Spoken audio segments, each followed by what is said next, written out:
Pardon the interruption, but I'm Mike Wilbon. Tony, can you believe your Capitals and Wizards might leave the District of Columbia?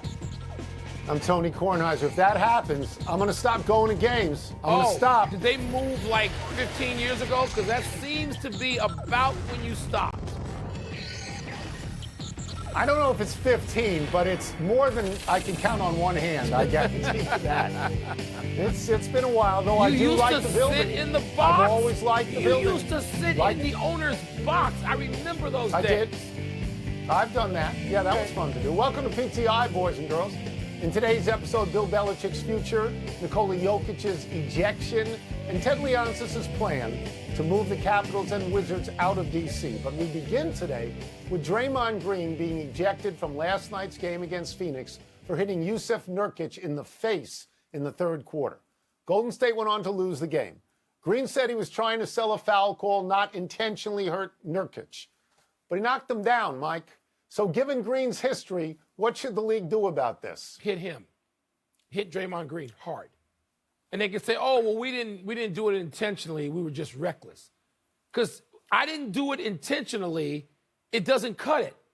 You hit a dude in the face, and this is about your 50th offense in your time in the league.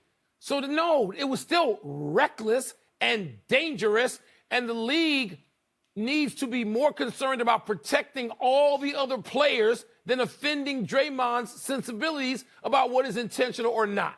So this is a question now of leadership at the top of the league. And this is a question of whether Adam Silver and his advisors have the stomach to say to Draymond Green, we know you're important to a championship team. And we know this championship team is important to this league and basketball worldwide because they are the Warriors. But you got to go. And when I say go, Tony, anything less than 10 games is just awful. And if he said 20 or 25 games, to me, it'd be perfectly acceptable. Draymond Green can't continue to go down this path to choke somebody 1 month and then to knock somebody out another month. No, the league cannot have that. And if somebody doesn't get that and move quickly and decisively, then there's a bigger problem. Okay, so Draymond Green has lost the benefit of the doubt. Even if this was not intentional, he is a clear recidivist. He does this all the time. As you alluded to, he got 5 games earlier this year for choking Rudy Gobert, if I'm not mistaken. I'm going to tell you honestly, Mike, I think it's on the table that he gets tossed for the entire year. Okay. That Adam Silver and his closest advisors go to him and say the following sentence: this is a privilege to play in this league, and you've lost the privilege because you do this all the time. Now, I think that's extreme, and I don't think that will happen. Right. But 20 to 25, I would say at a minimum. Here's where you and I disagree a little bit. The Warriors, to me, are not what they were. They're no longer a championship team. They're not the economic engine that they were. They're not the ratings getter that they were. Younger teams, I believe, have passed them. They are 10-13 at the moment, if I'm not mistaken. And if the playoffs started today, they would not be in the playoffs. If you toss Green for 20 to 25 games, they won't make the playoffs. But, Mike, I'll refer you to one visual. Klay Thompson, when this happened, the look on his face said, oh, no, not again. Yeah. Not again. Tony, by the way, let me just go back to something. They are an economic engine worldwide. Okay, so the world in this conversation is going to move beyond, the United States of America, where the Warriors are still marquee top of all of Asia. The Warriors are huge. Now, they're dropping, but no one has passed them in that way yet. Not yet. They're coming. Yes, I talk about this all the time. The young players out there from Oklahoma City and Minnesota and Indiana who are coming. They haven't caught Steph Curry and Klay Thompson and Draymond Green yet, even though that team is not going to make the playoffs. A 10-game suspension cripples the Warriors from making the playoffs, it seems to me. A 20-game suspension eliminates them. They're not going to win without Draymond Green. They can't even win with him. So this is a big deal, Tony. And the question is whether the league feels any pressure to keep Golden State afloat. I think the agenda has got to be more specific than that in dealing with Draymond Green. Let's move to another ejection from the NBA last night. Nikola Jokic got tossed after cursing at an official after not getting a foul call late in the second quarter in Chicago against the Bulls. Jokic admitted his language crossed the line, but didn't think he deserved an ejection. Even fans in Chicago, including an enormous Serbian contingent, booed the decision. Tony, did Jokic deserve to get tossed? Did he deserve to get tossed? Sure. He said the magic words. He said the two-word phrase that begins with the word mother, which is fine, but ends differently. Yeah. Every referee in that league tells every player in that league, can't say that. That doesn't mean that referees toss everybody who does say it, but they reserve the right to toss anybody who does say it. Jokic said, I said it. I know I said it. So, I mean, I don't know what we're arguing about here. Does he deserve to be tossed? Yes. Next on this thing. I understand why we do this story, Mike. Yeah. Because Jokic was the MVP of the playoffs last year. Champion. He's an NBA champion. Yeah. He's a very, very big star. But he crossed the line in the same way Kadarius Toney crossed the line. Here's my foot. Here's the line. My foot's over the line. Well, Next. as you and I know, the interpretation is why we're discussing it. Because we've heard, as many nights as you and I have sat courtside at NBA games over the decades, we've heard it used. And the context is everything. How you say it, was there a wink and a nod? Did you bark it or did you try to sneak it in there? All these things are open to interpretation from the official. Yep. Yes, it's the magic phrase, but we know there's been laughter. We know there's been all kinds of ways to treat it, and the official doesn't have to throw Joker out. What comes into play is that Chicago's got, and Joker talked about this after the game, the largest Serbian population outside Belgrade. And so they are there to see him and booed him getting tossed. So that's all of that goes into the. He knew what he said. He knows what it means. He knew. He went over the line. We move now to a development where we live and work, Washington, D.C. Ted Leonsis, owner of the Wizards and Capitals, has declared his intention to move those teams out of D.C. and into Virginia. Leonsis appeared today at an event with the governor of Virginia to announce the deal. Wilbon, your reaction to Leonsis' plan? Anger, resentment. I started this yesterday and an aside late in the show. Anger. What? You got a product out there that's never been great, and it's been in the District of Columbia. And people pay and they come, and this has cultural overtones and issues to it. And so you want the city game, you're going to take this franchise out of the city of Washington, D.C. and take it to Virginia? Tony, people like you and my wife, you guys need a passport to go from the district to Virginia. That's how much you hate going to Virginia. And that cultural context, people outside of this, the DMV don't understand it. You and I do. And so it's like, are you serious now? He wanted $600 million, and that was publicly stated. The mayor, who we both know, said $500 million. You mean to tell me those two sides can't get from 500 to 600? Is that too big a bridge to cross? I don't want to hear that. So maybe it's negotiating. If it's fine, Ted Leonsis has every right to do that. But don't tell me that franchise is going to Virginia and leaving D.C. Don't tell me that.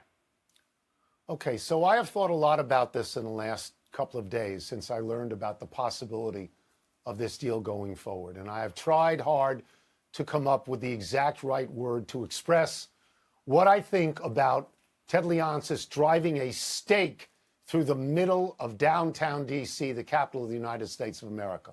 And the word that I've come up with is villainy. And I will tell you it's even worse because he's a Georgetown grad.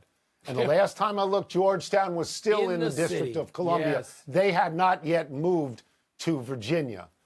I believe, Mike, that there's a real trust factor, a public trust factor, when you own a sports franchise. And I believe when you own two of them in the capital of the United States of America, it is a sacred trust. And to make this move for money, while at the same time, at least with one of these teams, putting a lousy product on the floor night after night after night, that to me is villainy. I'm going to just go on for a while. I have a prejudice here.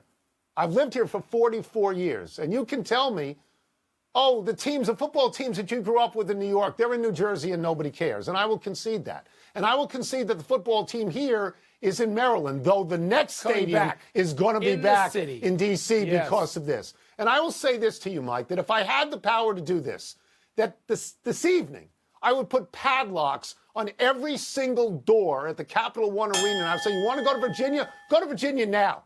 Play your basketball games at George Mason University. Play your hockey games wherever you can rent ice time. I would do that. And I would also say, and you can't call them Washington anymore. No, you can't. They're the Virginia Capitals. They're the Virginia Wizards. Do you think they're going to be gone? Because I don't. I think that a deal, once again, hope you're right. If you're $100 million apart and it was $600 you want and $500 you're offered, you can't bridge that? Come on. I hope you're right. Are we supposed to believe that? I believe they'll be playing in the city, and so I hear you, though. Kudos. Look, I moved out. I lived in the district for 10 years and left, all right? You still live there. Kudos to you, but you got to, I know you feel this. I know that's a real, I do. Not a hot take. I know you feel it. No. Let's take a break. Coming up, Robert Kraft has reportedly made up his mind about Bill Belichick's future with the team. What is the word for that? And how best to describe Ben Roethlisberger's criticism of the Steelers' offense. It would be an incredible blow to Washington, it would be. D.C. Honestly. It's turning your best traitorous. After what? Come on now. Pardon the Interruption is presented by Grey Goose. Presented by Grey Goose. Part of Happy Hour.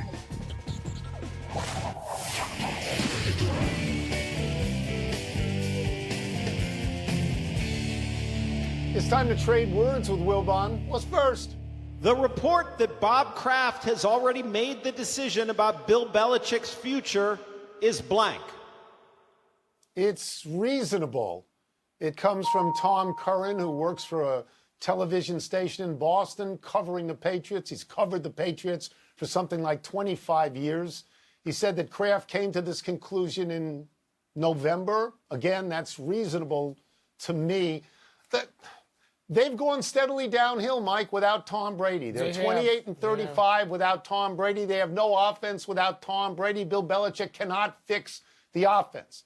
Bill Belichick would be better served coaching another team. Robert Kraft would be better served with another coach for this team.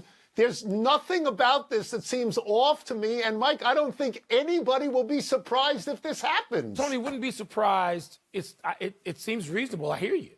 But it's also murky. Because you and I have spent enough time with owners in the past, and they talk about how they go back and forth late in the season. Well, they won 3 games in a row. I'll change my mind. They go back and forth. And so Kraft can do that. He has a marriage with Bill Belichick. And it looks rocky right now. It does, and that's reasonable to conclude. But suppose they go out there, because the defense has been pretty good. Suppose they go out there and pitch shutouts. I don't mean literally. But like 3 of the next 4 games, they give up 13 points or fewer. And you go, wait a minute. I mean, maybe we can tweak this. Maybe we can do that. Kraft is going back and forth. So it's murky. Yeah. I believe it happens when it happens. Reasonable, it's that too. Maybe Belichick wants to go too. That's not all Kraft. Yes, that's a great this. point. What's next? Ben Roethlisberger's criticism of the Steelers' offense is blank. I like the word. I'm going to say reasonable. The Steelers' offense is not as bad as the Patriots, but isn't any good. Ooh, they average 16.2 points a game, which stinks. They're down to a second-string quarterback. Kenny Pickett, who wasn't that great shakes when he was in there, got hurt, But Roethlisberger's been really chirpy lately. A few weeks ago, Mike, I have this in my notes. Remember when he said that Byron Leftwich should be the offensive coordinator when and if they got rid of Matt Canada? And, and now he's chirping about how, and there's a quote in this isn't what it means to wear the black and gold, and he wants players to grab other players by the face mask and tell them what it means to wear the black and gold. So he's chirping a lot because he's got time on his hands. What does he do? Does he do a podcast now? Something like that? Everybody does. Go over there, Ben. Go over there, Ben, and become an offensive assistant coach for the team. I'm sure they'd love to have you. Well, Tony, his criticism of the offense is comprehensive. I mean, he goes through the whole thing. He talks about the current players and what they're saying. And look, it's also convincing Because, you know, Ben talks to these guys. He's still close to them. He's only been out of the locker room a minute and a half. So he knows what's going on still in that team. He's not 5 years removed. So, and then he talks about the history of it. And he invokes all the great Steelers, the guys who have gold jackets in the Football Hall of Fame. Yeah, and it's so go really over there and coach. comprehensive, Tony. He goes through the whole thing about what they're not doing and what they should be doing and how they should be reacting. And you go, I was pretty I'm not convinced saying he's about it. wrong. No, he's not. I'm saying go over there and coach. You can do it. Yeah, That's he it. probably could. My words were reasonable, don't you think? Let's take one last break. Still to come, Roger Goodell plans to bring the NFL to Brazil. Man. And could the lowly Spurs actually upset the Lakers tonight? You tell me if LeBron and AD are playing. You tell me if they're playing or not. I'll tell you whether they could be an upset. You've been to Brazil. They got a football hunger in Brazil? No, Brazil's a hole in my resume. I have never been to South America.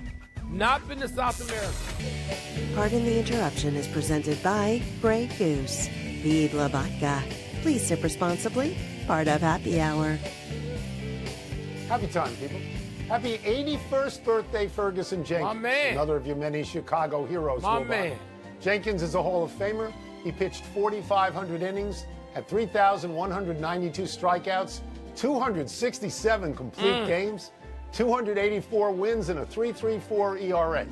Jenkins came up with the Phillies in 1965. He was traded to the Cubs in April of 1966, and by 1967, Jenkins was a full-time starter, finished second in the Cy Young voting with a 20-13 record and a 2.80 ERA over 38 starts. Jenkins won the Cy in 1971 after 39 starts, 30 complete games, Come on now. 325 innings, now. a 24-13 record, and a 2.77 ERA. He pitched 19 seasons, but he never got to the postseason, like three of your other heroes, Dick Butkus, Gale Sayers, and Ernie Banks. 4, Billy Williams. Can never leave out Billy Williams. Ferguson Jenkins, Tony, I don't know if you know this. He wore the same number as Greg Maddux. So 31 is retired in both their names flying over Wrigley Field. Ferguson Jenkins, you know something else he did? He won 20 games, 6 consecutive seasons. Now you get a guy who wins 20, and the baseball writers of today want to throw a parade. Come on, man. Ferguson Jenkins, the most accomplished pitcher in the history of the Cubs. Maddux left early. Jenkins did not. Happy anniversary, Khalil Mack. On this day 8 years ago, while on his original team, the Raiders, Mack sacked Broncos quarterback Brock Osweiler 5 times to propel the Raiders to an upset road victory. In his second season, Mack thus tied Hall of Famer Howie Long for the Raiders franchise record for sacks in one game. Now 32, Mack is having a return to dominance with the Chargers. Mack leads the league with 15 sacks. He's tied for the league lead with 5 forced fumbles. He set a personal record with 6 sacks against his old team, the Raiders. The NFL single-game record for sacks is 7 by Derek Thomas of Kansas City. Wilbon, your Bears traded Mack away in March of 2022. Yeah, in this rebuilding effort, we got Jaquan Brisker, who's a good player, but he ain't Khalil Mack. And Mack has 15 sacks. The Bears as a team only have 21. He led the whole team for a chunk of the season. Getting rid of Khalil Mack, I understand the rebuild effort. It angers me right now until this day, and it's been more than a year. Everything angers you. Yes, right it now, does. Everything. Happy trails, Craig Berube. The St. Louis Blues fired their coach last night after a 6-4 loss to Detroit, in which the Blues held a lead 3 different times. It was their 4th loss in a row, their 6th in their last 8 games. The Blues are 13-14-1. They're 1 point out of the last wild card spot in the Western Conference. Berube, 57, led the Blues to their first and only Stanley Cup championship 5 years ago. He was 206, 132, and 44 with the Blues. Previously, he coached the Philadelphia Flyers. Berube is the 3rd NHL coach to be fired so far this season, and he will be replaced by Drew Bannister, who is coaching the Blues affiliate in the AHL. So he was the interim coach the year the Blues won the Stanley Cup. Their only one. And in January, they had the worst record in the league. He turned it around. They went from worst to first in like weeks. unbelievable Yeah. that season. And now he's That's why he gone. was no longer the interim, because they won it. Man. Let's go to the big finish. Let's do it. Connor Bedard scored a goal, but Connor McDavid had 2 assists in an Oilers win over the Blackhawks. Your thoughts? Yeah, the Bears aren't the only franchise in town where I'm thinking about how high up the draft board we can get. That was a predictable result. Giants signed Korean star Jung-Hoo Lee to a 6-year deal worth $113 million. Is that significant? He's supposed to be a great player, and you got to keep up with the Dodgers, don't you? You have to do that. Clippers beat the Kings for their 5th straight win. Have they turned a corner? I think they have, Tony. You knew they were going to get better, but then Paul George left last night's game with a groin injury, so the NFL will put a game in Sao Paulo, Brazil next season. Okay by you? Yeah, and I'm sure the broadcast crew is going to love being there. I Yeah. had no idea there was a big appetite for American football in Brazil. No idea. Last Probably one. isn't. Pistons and Spurs try again tonight. Are you smelling The wins? 76ers are at the Pistons, no. Lakers and Spurs, you would say, and the Lakers are going to kill the Spurs. LeBron and AD, game time decisions perhaps, questionable. Trap game? I'm asking, so don't say tomorrow, you said it was a trap game. Question. You said it was a trap game. Trap game. You Maybe. said. You used the words trap game. Maybe. We're out of time. We'll try and do better the next time. I'm Tony Kornheiser. I'm Mike Wilbon. Same time tomorrow, Knuckleheads. You can get the PTI podcast on the ESPN app or Apple Podcasts. Tony, maybe we should go, have an appetizer. All right, Wilbon, what's your reaction to Draymond Green's latest ejection? Tony, you get to a point, and we've gotten to it now, we should be past it, where the league is going to be under a microscope. Adam Silver in his office and the people who counsel him, what are you going to do about it? Because it's almost like Draymond is daring them. I'll choke somebody 1 week. I'll knock somebody out like Mike Tyson another week. What are you going to do? I mean, Draymond clearly thinks he can get away with anything because he wants, as far as I'm concerned, he cost his team a championship. As great as he is, and he is largely responsible, not as much as Curry and Clay, but right there with him for 4 championships, he cost them 1 because he got suspended. And so he's still on this path. And it's like he's daring the league. And you know what? Is the league going to take the dare? Is this a game of chicken? Who's going to swerve? What's Adam Silver going to do? He's on the clock right now because to me, it's 20 games or you're just goofing around. So I've thought about this. You and I disagree on one of the basic premises here to me. You think that the Golden State Warriors are still a very forceful entity worldwide for the NBA. I know they are. And you may well be right, but I think they have diminished here. They have. They are no longer a both things are true. championship team here. Yeah. They are no longer an economic engine here. They are no longer the team with the clout that they used to have when they were a championship team. Right. So I think it's possible, and I'm not saying this will happen, I think it's possible that someone will say to Adam Silver, or he will say to himself, you know what? I'm just tired of him. We're not hurting the Warriors because the Warriors aren't that good. They wouldn't make the playoffs right now if the playoffs started right now. We ought to think about getting rid of him for the whole season. We ought to say to him, it's a privilege to play in this league. It's not a birthright. Agreed. And you've abused the privilege. So you're right. And I don't think that's going to happen. But I think that might come up, Mike. I think that might come up in discussions, and I'd be stunned if it was less than 20. It should come up. And by the way, you and I aren't disagreeing on what the Warriors are becoming. I'm just saying, worldwide, it still ripples. Now, here's the deal. This looks like the last dance, doesn't it? Because if Draymond goes out for 10 games, the Warriors are most likely done. If he goes out for 20, stick a fork in them, they're done. Yeah, they're done. RIP. And you mentioned this earlier in our show. When Klay Thompson had that look on his face, and I feel for Klay, who's got these serious injuries, he's battling back, he's trying, and the look said, oh my, really? Right. And it's hard to believe, Tony. And look, the league still feels the Warriors' importance. You're right, it's diminished before our eyes, but does the league want to take them out? Does the league want to take them out? Because that's the question too. That's it. We're done. Back to you.